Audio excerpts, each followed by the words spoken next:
Happy Wednesday, everybody. My name is Aaron Conant. I'm the co-founder and managing director of BWG Connect. We're a networking and knowledge sharing group of thousands of brands who do exactly that. We network and knowledge share together to stay on top of the newest trends, strategies, pain points, whatever it is that's shaping the digital ecosystem today. That's start to finish, everything from Amazon to direct consumer, everything from customer facing to the back end business side.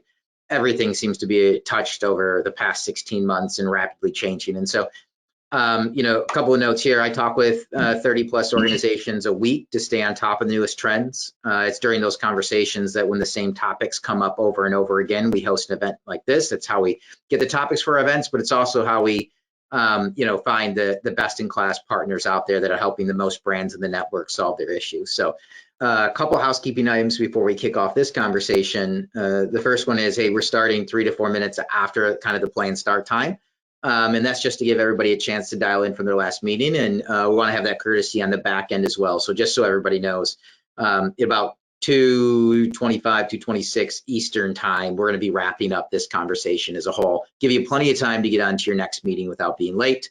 If you have any questions along the way, drop into the chat, the question section, or email them to me, Aaron, AARON at BWGConnect.com. We want to get as many questions answered today as possible.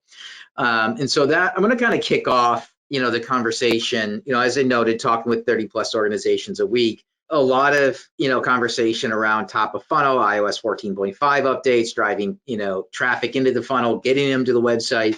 The flip side is, there's a whole back end, the order capture to order fulfillment that, has put this new strain on companies as a whole. How do you handle it as a whole? What's the best in class kind of strategies across the board? And we've got some great friends, great partners, supporters of the network at Perficient, Adobe, and IBM who kind of work collectively as a whole and agreed to jump on the line today, kind of walk us through what they're seeing across the board, as well as share top strategies, things that are working, things that aren't, but also answer as many questions as we can throw at them. So if you have any questions, like I said along the way, drop them in the chat, the Q&A, or just email them to me, Aaron, AARON at BWGConnect.com. We'll get them answered. And with that, I'm going to kind of let's kick off a brief roundtable intros here. I'll start with Bill first. If you want to do a brief intro on yourself and the company, then Seth, and then over to Steve, and we can kind of kick off the conversation. Sounds good? Sound good? Bill, you want to jump in? Sure. Yeah, hi, my name is Bill Friend. I have been in the e-commerce digital experience space for well over a decade, and currently at Adobe responsible for our commerce business here. I've been working in order management as well for a number of years before I joined Adobe, so have a lot of opinions about this space, and it's a great topic. Looking forward to speaking with everyone today. Thanks. All right, Steve, we can kind of kick it over to you if you want. Sure. Hey, everybody. Thanks for joining today, or possibly listen on the replay. Steve Gatto here from Perficient, director over in our commerce practice. So just brief bit of history here, just where I'm coming from. Spent a lot of time on the technology side, big technology vendors like the IBMs of the world, always in software, always in the commerce space. And then probably the last decade or so of the career, been on the system integration, kind of management consulting side. Big chunk of time at Publicis, the Sapient division, and then been at Perficient here, director of our commerce practice for about the last 6 years. So good topic today. Looking forward to it. Thanks, Aaron. Yeah, absolutely. So, there's some slides here.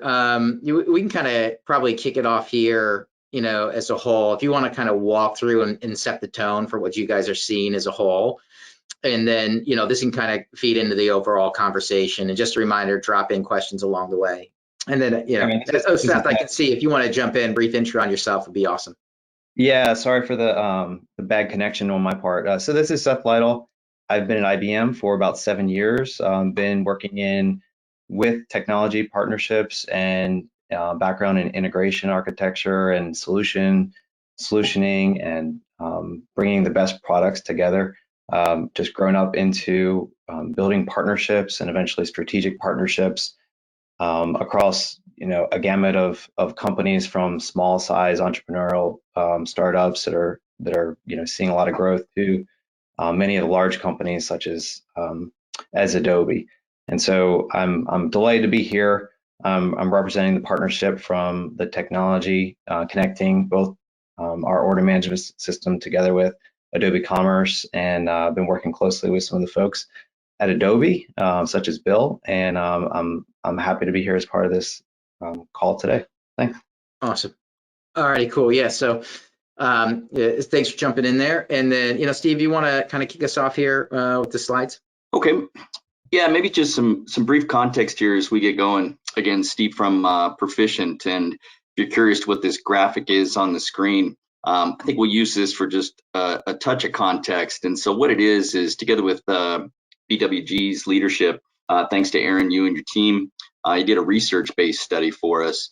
And it's a little context for, I think, today's discussion. And what this research-based study was, it went out, you guys helped us query a bunch of industry professionals, people that work in the area of either inventory responsibilities, e-commerce, supply chain, and maybe no surprise to the folks that are on the call today, we'll show you a couple of results from that study. One that you see here is just around investments in supply chain optimization.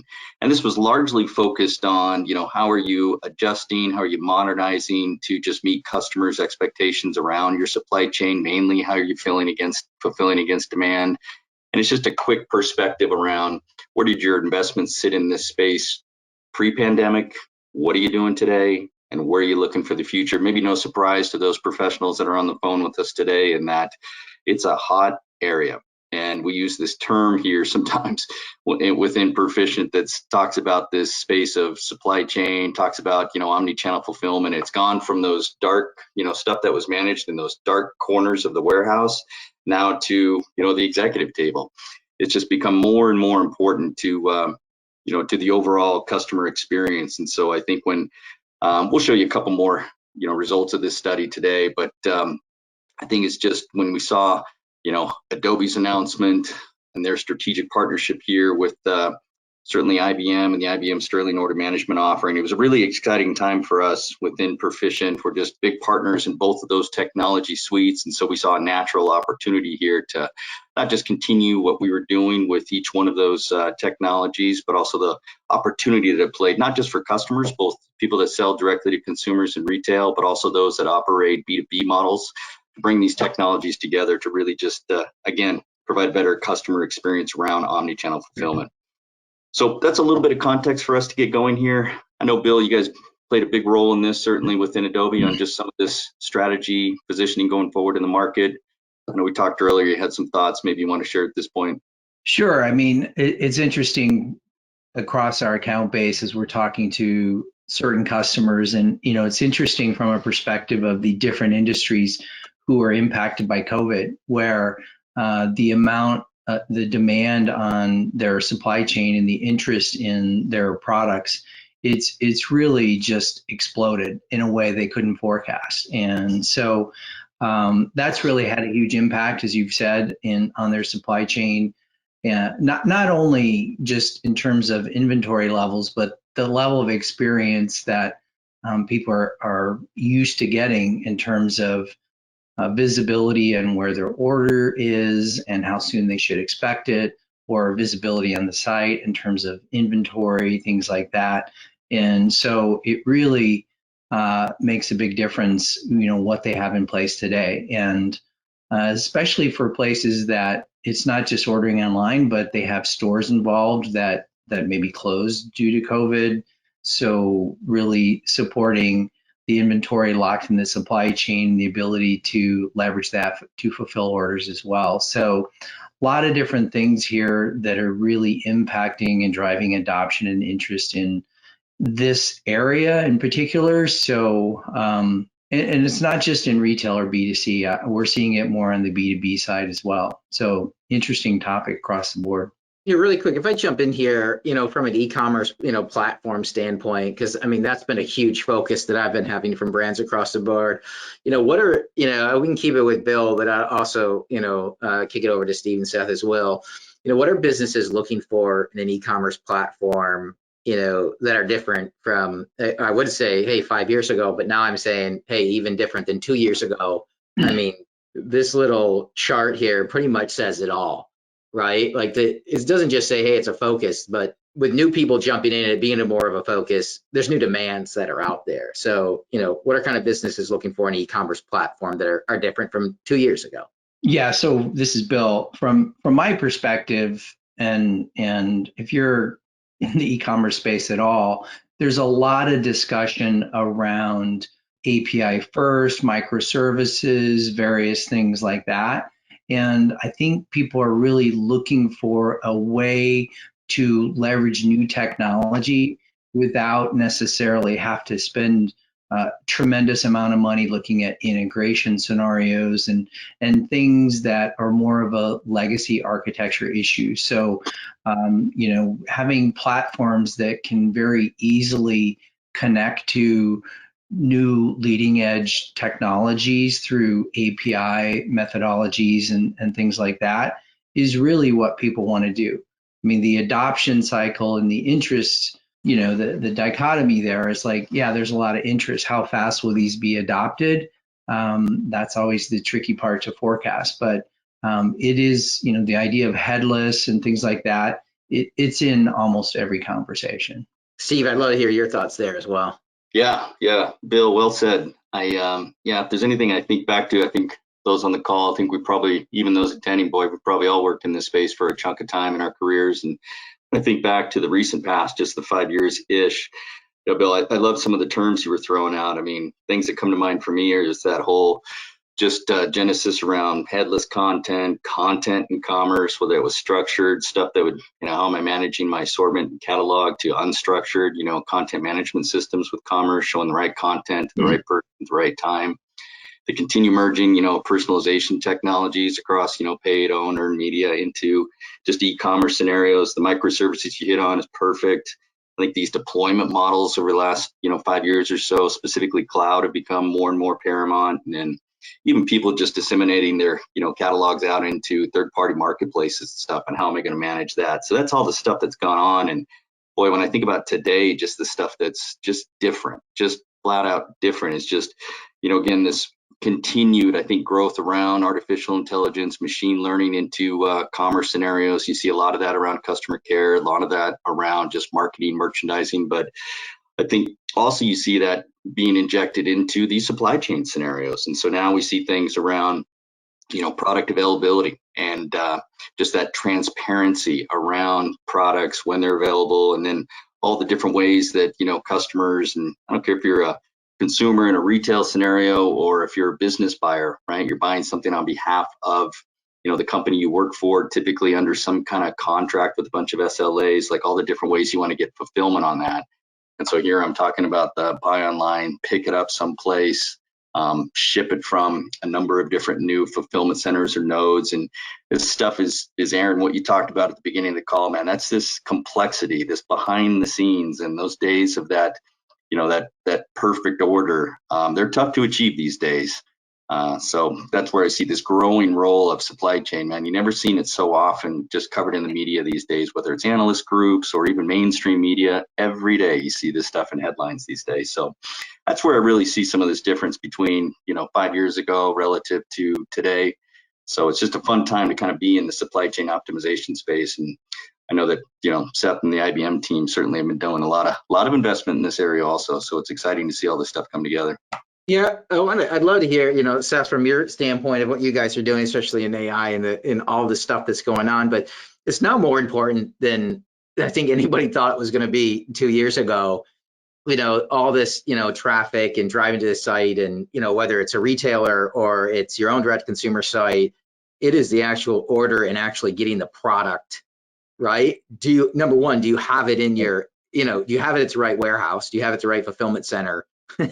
Are you able to pick, pack? Are you able to ship it? Are you able to get it there in 2 days? It's all this stuff that everybody's focused on, 98% of the time on how do we get new customers, right? And the paid media, and are we on TikTok and advertising, and very little. That's why I love this. I love this chart that now it's becoming top of mind, which is what happens when they buy it. Wherever they at, can you get the product to them? I'd love to hear your thoughts here as well.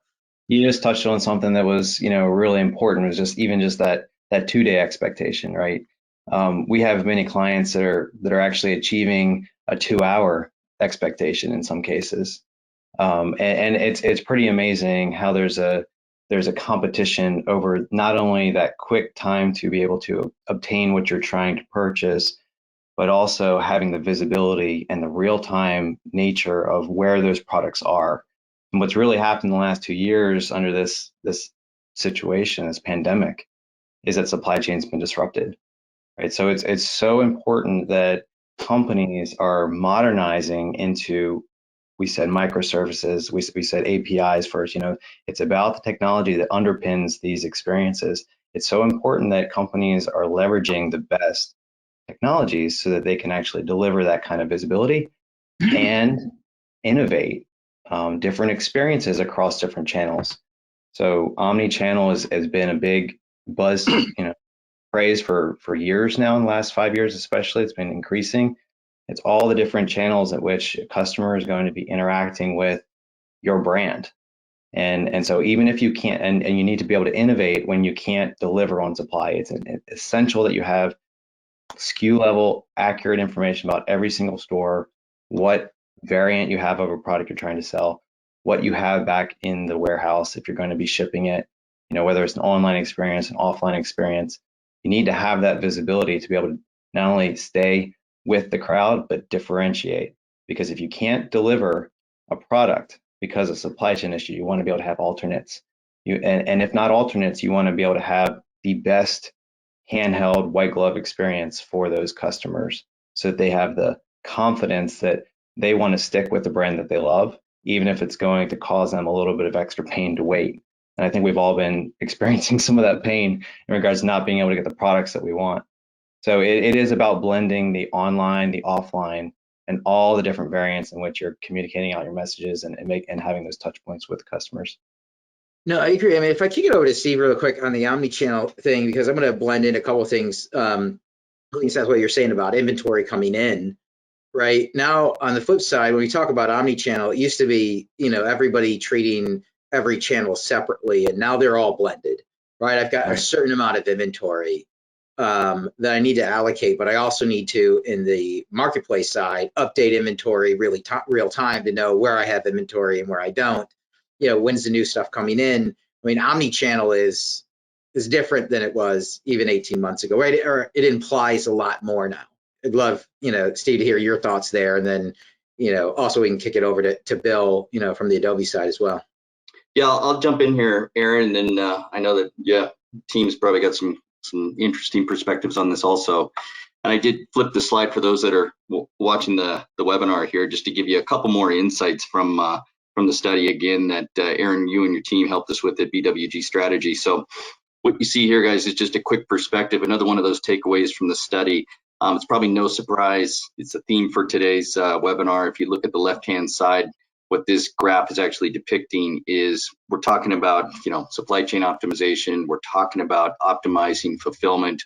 And so on the left-hand side are the responses from those that participated in this study, just to show those top areas of investment. And it's no surprise that you see order management, but also complementary areas around that, around things like logistics, warehouse, transportation. So all those things just become paramount to meet some of these objectives we're talking about today, because there's some impacts. And that's what's showing here on the right-hand side is what is that? Well, whether it's the pandemic or just due to other just market conditions that are going on, some things that are being affected, and why are we looking at these investments in supply chain is because things have been affected in many cases negatively here, like lead times on not only finished goods, but raw materials. That's what's depicted on the upper right-hand corner. But once you get an order, need to get it out, those lead times for actually fulfillment are also increasing, and so are costs.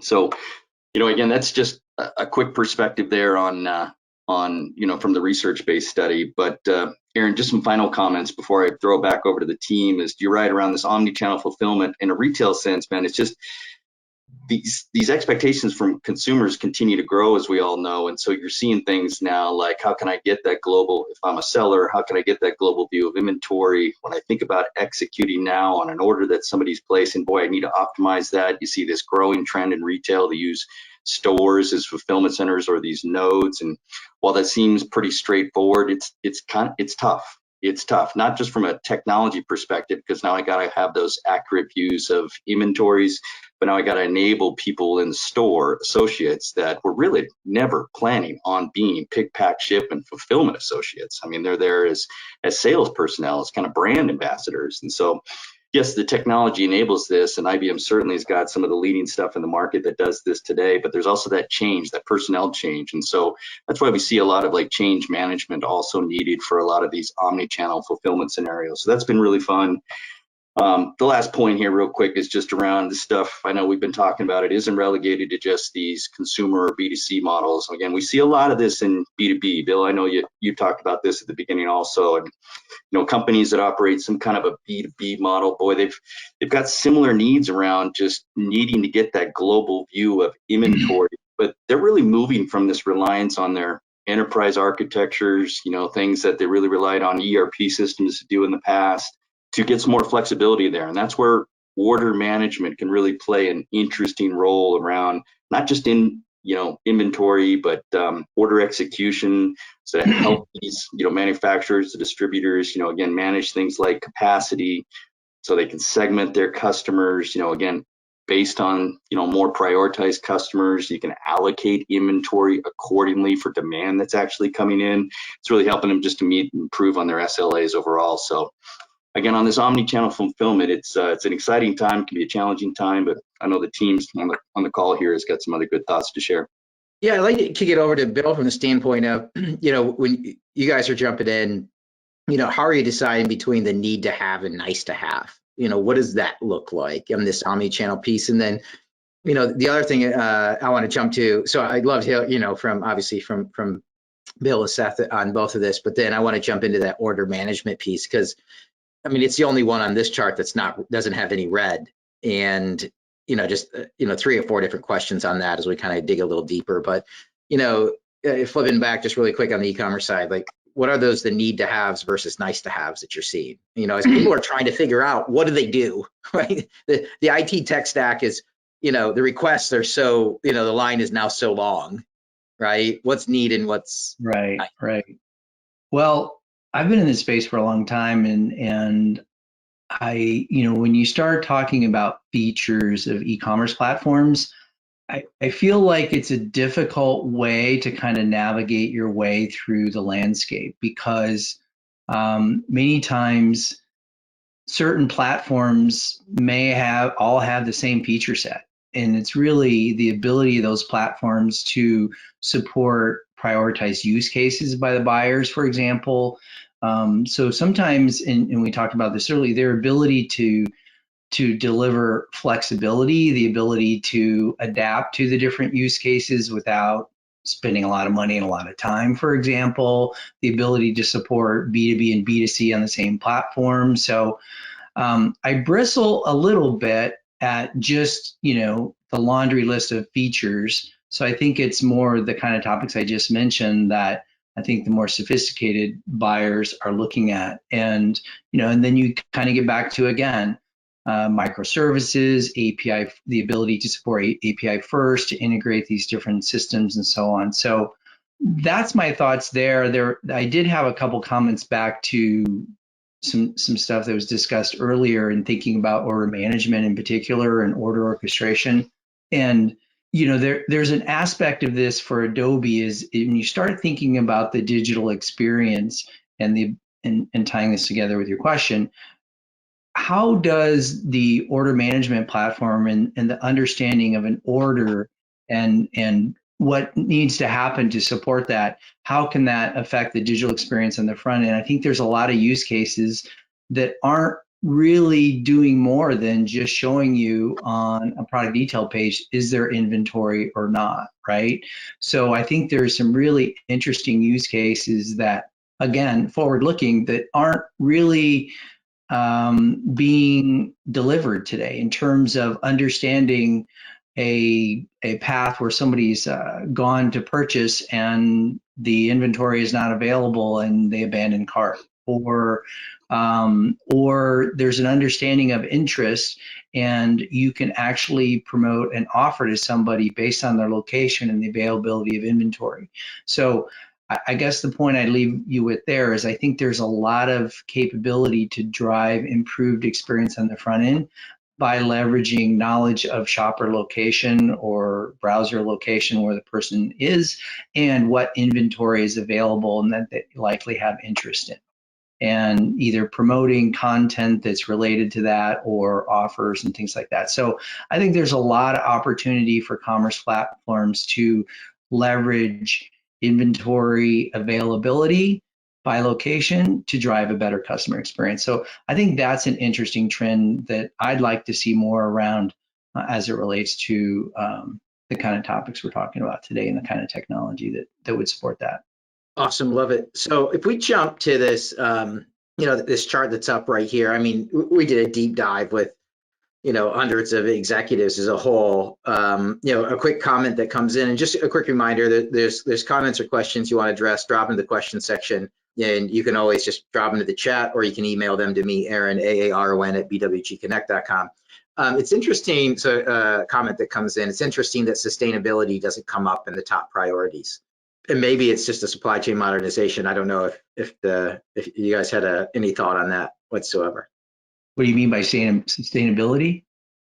Yeah, just the comment was, it's interesting. So if I look at this, right, order management, supply chain resilience, supply chain modernization, sustainability didn't come up. It could have just been a function of how the questions were asked as well. But it is interesting because it's a top priority, I think, for a lot of companies today. Reducing carbon footprint. Thanks, Al.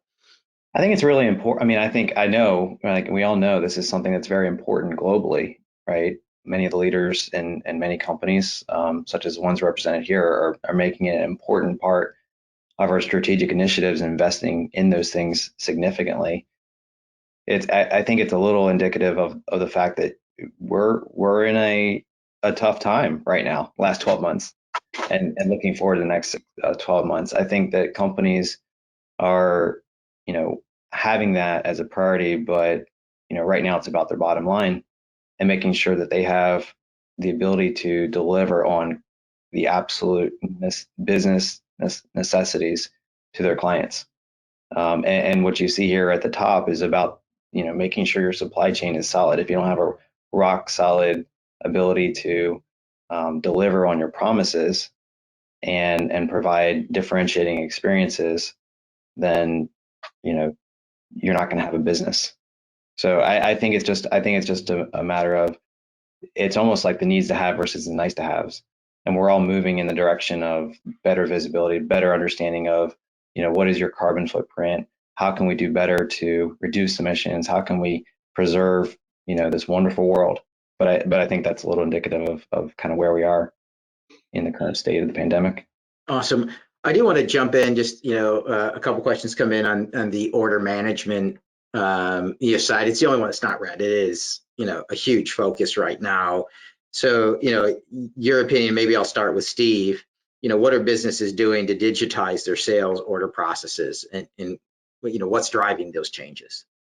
Yeah, it's a good one, Aaron. I think if there's anything to digitize those just around the supply chain here, it's a lot of work around inventory. And I think those of us that live this day in and day out, we kind of get it, like, meaning that the need there is around like establishing these global views of inventory, because as commerce has become more omni-channel, again, it's really this migration or evolution from, if it was e.com channels in the past, what view of inventory did they have? Well, it wasn't a global view of inventory. It was an inventory that was just sold through that channel. And so that's what's dramatically changing. And it sounds pretty straightforward then to begin to create these aggregated views of inventory. And it's not just inventory that you have on hand in DCs or fulfillment centers. Could be stuff that's sitting at these new fulfillment locations, stores becoming fulfillment nodes.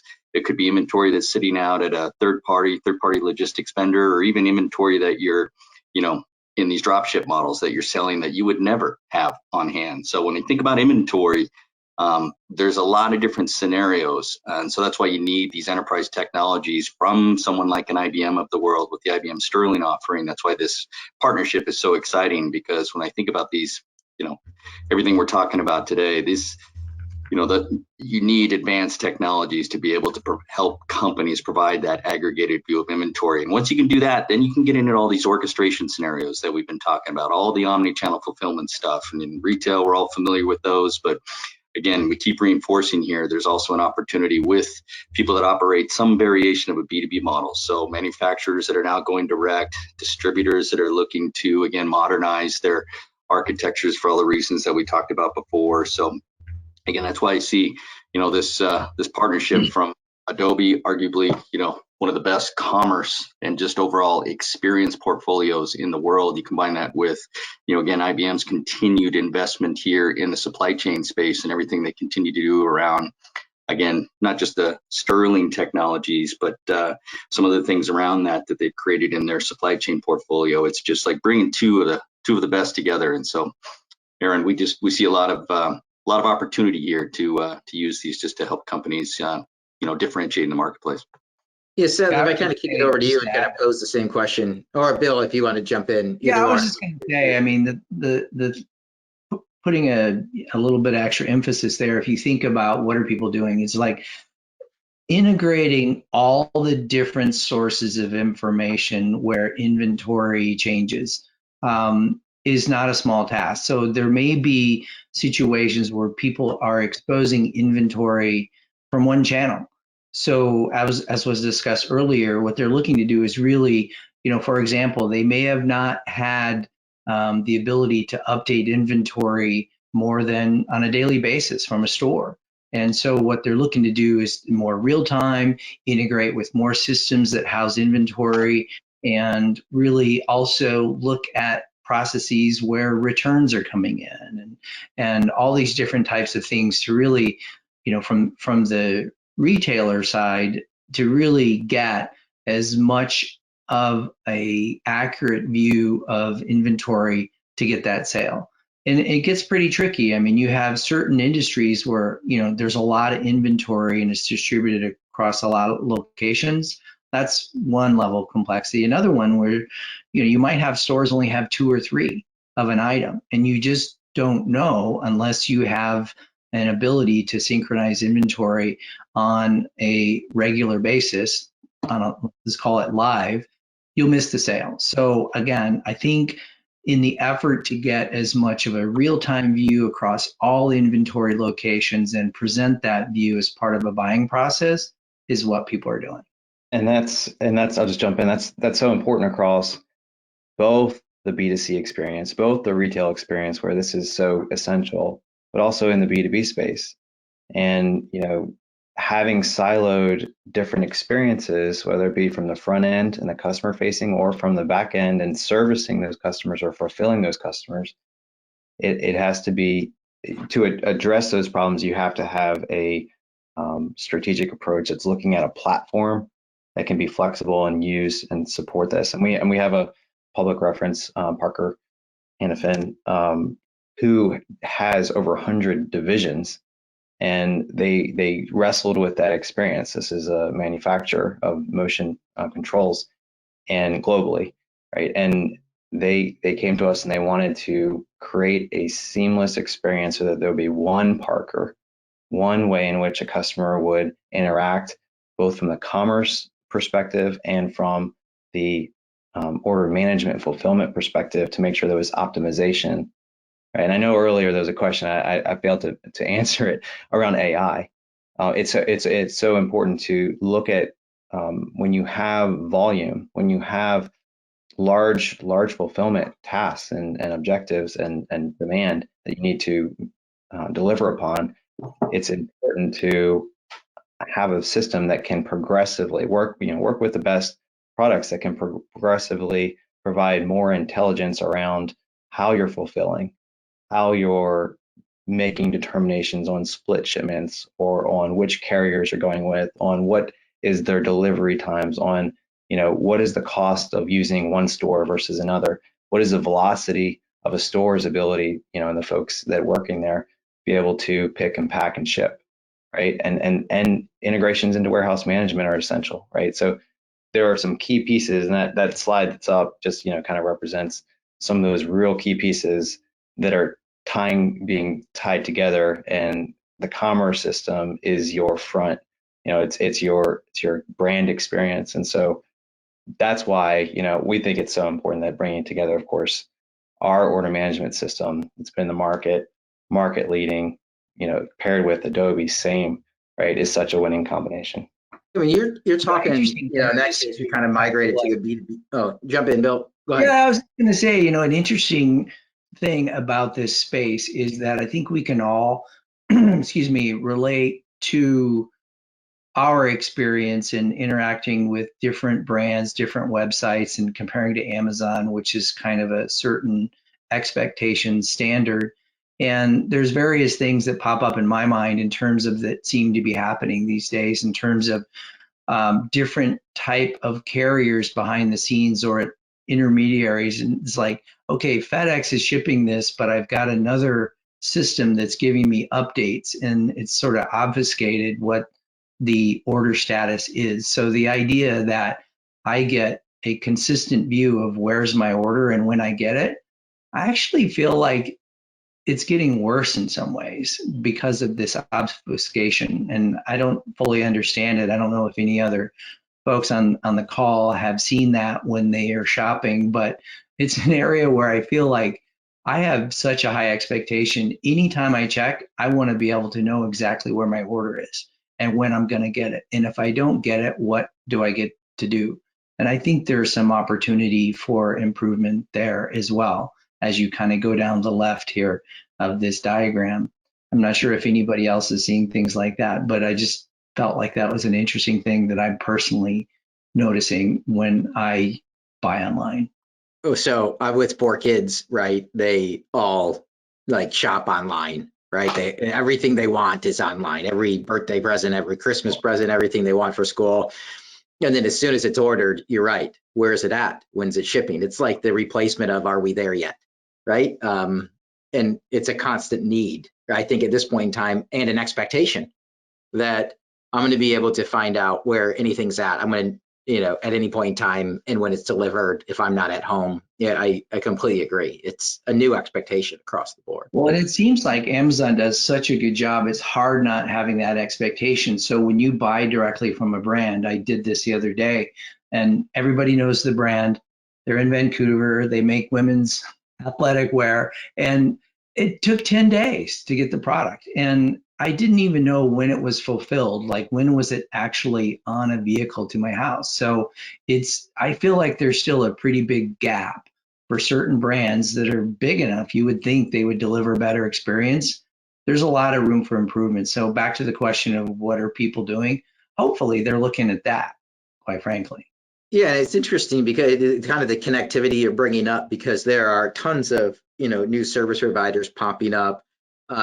Big request I get is for digital age 3PLs, the ones that can drop ship anywhere in the US in 1 day or less. They can handle orders from B2B to direct to consumer across any marketplace, and they're all great. But at some point in time, that all has to connect, right? All of that information has to flow through to the business as a whole to be able to react in 9 different ways, from processing the order to correspondence to marketing to insights on where the product's at. When's it going to get there? It's just interesting, how much, like you said, I think Amazon has driven the expectations and therefore driven, what's taking place. I mean, what's happened during the pandemic, Amazon, who had, nobody has it all figured out, but had a head start, won significantly during the pandemic. And so, it's super interesting, to see how all of this is playing out now. Are there, from a business acumen standpoint as a whole, right? A lot of what takes place is direct consumer, but also B2B, right? And I think Seth was getting into that a little bit. But Bill, thoughts, what's going on in the e-commerce space with B2B organizations as we kind of tackle down, go down this path as a whole? Yeah, the comment I'd make about that is I think the traditional types of requirements around inventory visibility and trying to make better decisions when they fulfill large orders, like which warehouse, they may only have 4 or 5, and there's the traditional types of requirements there. I shared a story the other day, more on the distribution side, where a brand is typically relying on the distributors to fulfill orders, but they've also invested in driving the consumer directly to their brand to interact with them on their site. So they're getting interest in orders themselves, but they aren't taking those orders and disrupting their channel. They're actually looking for ways to feed those orders to the right distributor or make them available for a distributor to take it and then fulfill it. So the need to understand order status, even without inventory, there's an assumptive level. There's certain businesses where you always have inventory on hand, and it's about orchestrating an order across the supply chain. And so I'm actually having a number of different conversations with folks who are trying to figure that out. So it's the classic scenario where adopting certain technologies and solutions that have been around for a long time in businesses where you're not sure what that does to your business model, where they just want to like, well, let's put some of this stuff out there and see what kind of adoption we get. So I still think there's a lot of demand on B2B, and it's not hard to predict that it's going to happen. I think it's harder to predict when. I'm not sure if that makes sense. I think it does. I mean, we have seen large industrial and other groups in the B2B space who've come to us, and as we work with them, we discover that they're still taking invoices and recording, sales and things on paper, handwritten notes, stacks of paper, passing it off, in regards to all of that. And there's a lot of opportunity. Not that that's not the majority of clients that are out there, but if it ain't broke, don't fix it. And that's where some companies are. And maybe it's not just a paper trail that they're in, but it's maturing their process towards digitization of the supply chain, right? From manufacturing, from sourcing products to manufacturing to packaging and delivery, and obviously that interaction, that intersection of product availability and customer being able to purchase on a website. Customers want, in the B2B space, they're wanting that experience to be like what they expect from a retailer, right? So there's that similarity of capabilities that the expectation is growing, and so companies are increasingly moving more in the B2B space into enhancing, digitizing, getting better platforms, thinking about that API first, thinking about innovation, ways to make sure that their buyers are confident, both from the seller who's working and representing the brand and from a self-service perspective on seeing that holistic view of where their stuff is, what do they still need to fulfill, when is it going to hit my warehouse, where is it on the truck, and that's so that we've seen a twofold increase in B2B companies in the last 12 months. So it's there, it's coming, and we're happy to help those companies mature their process.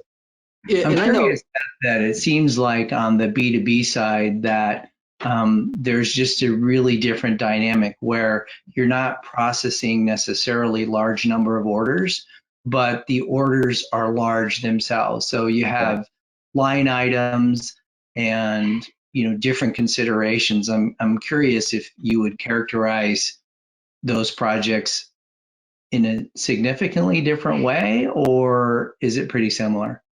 Well, so our system and our platform is getting into kind of the nuts and bolts of how it works, but our platform is incredibly resilient and scalable. And to your point, the orders may not be that high, but the line items may be. And companies who are looking for performance, which is absolutely key, especially when whether it's retail or B2B, because of what's happening in the world, because of the additional channels, the explosion to a digital procurement or digital purchasing experience has blown up. So you need to be able to scale with that, right? So IBM, when we're three times the closest competitor in regards to proven order lines per order, right? We've proven it out to over 75,000 order lines per minute. And, that's the kind of confidence that's on our cloud. That's our SaaS multi-tenant solution that is allowing, B2B companies to get onboarded quickly because they're taking advantage of so much of our technology that's already been put in place to manage that application for them, but still provides the 100% flexibility of the containerized and on-premise installation. So, the sky's the limit in terms of performance for our product, but that is what's key, as well in the B2B space, because not all systems can handle those massively large order lines without starting to choke. Yeah, and I'm going to jump in here, just to kick it over to Steve. You guys are helping a ton of people out in this space. What are the key things the top things that you guys are jumping in to figure out? Right? I mean, look, there's a list right here, and it might be guided by this list, but there's 16 things, right? Like you jump in, how are you helping people out, and what are the main things you're seeing them, need help out with right now? Yeah, sure. And I might continue on some of those good thoughts from Bill and Seth just on this B2B theme. And again, some of those initiatives that we're helping clients with are consistent with retailers, but there are some nuances to the B2B world. Just give a couple of quick scenarios. Like it's all about managing demand, really about managing demand for B2B folks. So if they can get that global view of inventory, great. How am I managing demand? Now, a lot of that demand is still coming in through, electronic channels like EDI, complemented with some, self-serve over the web, in addition to traditional channels that you were talking about, whether it's, brand representatives, customer care, all that kind of stuff. But once this demand comes in, what we're really helping these B2B folks with is great. Now with these technologies, you can get that global view of inventory, but how am I allocating against that demand? For example, you got some limited availability of products. Maybe that's due to some of the supply chain issues. We've all seen the stories about containers that are just stuck off the ports. So now you got limited supply, but you're trying to fulfill against demand. And as opposed to just getting all these orders in and fulfilling and, first received, what if I can take a look at my customer base, where these orders are actually coming in, segment that customer base out so I know who are the prioritized customers, and they're prioritized because of the frequency they do business with us. Maybe it's a contract we have with them, but now I can use order management to actually allocate inventory to the right customers in the right way. So that's a lot of the work that's going on. So I can now more effectively optimize how I'm fulfilling against demand. And then when I begin to provide transparency on all that, how we're fulfilling those orders, make sure that those promises I'm making are based on some of those downstream applications, Seth, I know that you were talking about. So now we're talking about interoperability with the warehouse. And then again, how are we tying into logistics and fulfillment providers, whether somebody's got their own fleet and they have a transportation management system, or they're working with some third-party logistics vendors. So what is the stuff we're helping people with? That's just on the theme of, again, this B2B that we were talking about, but it's similar stuff to retail, but in B2B, it's a little different in those type of use cases. Awesome, I love it. So we got about a minute and a half here. I'm going to kind of kick it over to key takeaways. Bill, I'll hit you first if you want to jump in with some, a few key takeaways, and then we'll hit Seth, and then we'll hit Steve and kind of wrap it up here. Sound good?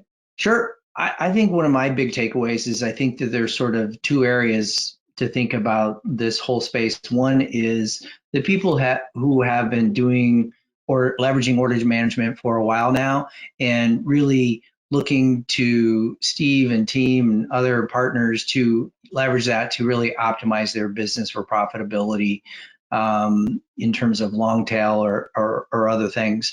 And then there's this other domain where people aren't really doing much, and they're looking to really get into rapid deployment, leveraging solutions like Sterling to get something up and running and support BOPUS and other flows in a good way relative to the kind of customers they serve. So it's a big area, and I think we're going to see a lot more happening over the next few years here. Awesome, love it. Yeah, Seth, do you want to jump in? Kind of key thoughts, key takeaways? Yeah, sure. There's been a lot of talk around, the visibility into what's available to sell. I think what's key is that companies are thinking about how to take the next step, right? What we've done with our products, even from the order side, order management side, is actually be able to deliver to customers quick wins in the space of inventory visibility. It's such a core initial piece that you can then expand upon as you understand more. Once you understand what you have, then you can start to understand and be able to deliver a promise in the e-commerce side that goes even beyond a promise around when can I actually get it, not just what do I have. And so I think it's important that companies are thinking about, not necessarily this massive problem, which there's a lot to do and a lot of innovation to have around modernizing the supply chain, modernizing fulfillment, modernizing that end user experience with commerce platform, but realize that there are very tactical steps that can be delivered in short periods of time with what we are offering. And especially, it wasn't mentioned, but this pre-built integration between our platform and Adobe is a key example of how we can help make things happen quickly. So think about your next step from a digitization perspective, and execute on it. Yep. Awesome. Steve, you want to kind of, wrap us up here? We'd love to hear your final thoughts.